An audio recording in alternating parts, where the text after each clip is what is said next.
السلام عليكم ورحمة الله وبركاته. اللهم صل وسلم وبارك على سيدنا محمد. يسعد صباحكم يا رب وصباح جميع الناس. ربنا يحلي أيامكم، ربنا يفرح الجميع. اللهم صل على سيدنا محمد. هقول لكم كم معلومة مهمة كده. الناس اللي بتشتكي من النمل، ان في نمل في الزرع، في نمل جوه القصاصات نفسها.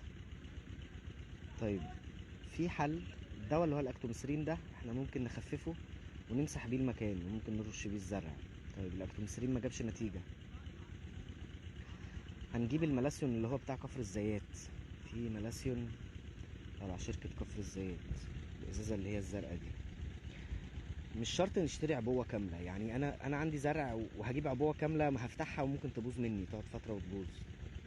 انا ممكن اشتري 20 سنتي بس من المبيد. حتى لو انا نازل اشتري مبيدات للزرع اللي عندي، انا ممكن اشتري 20 سنتي من النوع اللي انا عايزه موجود عندي، بحيث ان انا ما يقعدش كتير وفي نفس الوقت هيكفيني ويكفي احتياجي وهيبقى رخيص، مش هيبقى غالي، يعني عشان ما احسش بهدك، ما احسش بضغط ان انا لازم اصرف فلوس على الزرع عشان خاطر ما اتعقدش يعني. فهنجيب الملاسيون، جبنا 20 سنتي او 10 سنتي منه، هيبقى ثمنهم رخيص وسعرهم رخيص، سعرهم في المرتاح.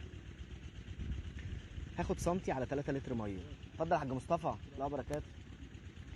هناخد سنتي ملاسيون على 3 لتر ميه، وهنسقي الزرع بيه، يعني هنروي الزرع بالمبيد. ده هيقتل اي حشرات موجوده في قلب القصاصات.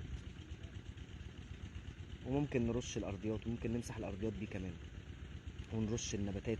ما بنيجي نرش النباتات في المبيدات بنرش وش وظهر الورقه، ما بنرشش الوش الورقه بس، لا بنرش وش وظهر الورقه. طيب فاض عندنا مبيد ممكن نمسح بيه المكان، لكن ما نسيبش المبيد ونعينه ونقول هنبقى نستخدمه تاني، لانه بيفسد بعد فتره. فده مش صح ان احنا نعين المبيد. النمل هنرش بنفس الطريقه وهننضف باستمرار، مش هيجيلنا نمل.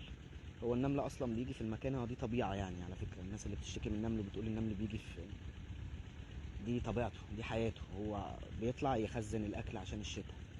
احنا عشان نحجم ده ونبعد النمل عن المكان، 1 سنتي ملاسيون على 3 لتر ميه. طب حد عنده زرع كتير، كميه زرع كتير، 3 لتر مش هيكفوا، بحط 3 سنتي ملاسيون على 10 لتر ميه، وبروي الزرع بالمبيد، وبنضف وبسقي. يسعد صباحك يا ايات. اللهم صل على سيدنا محمد. ايه تاني؟ المشاكل اللي بتقابل الناس في النباتات الداخلي، يعني كتير قوي بينزلوا نباتات داخلي وبيقولوا ان النباتات الحروف بتاعتها بتتحرق.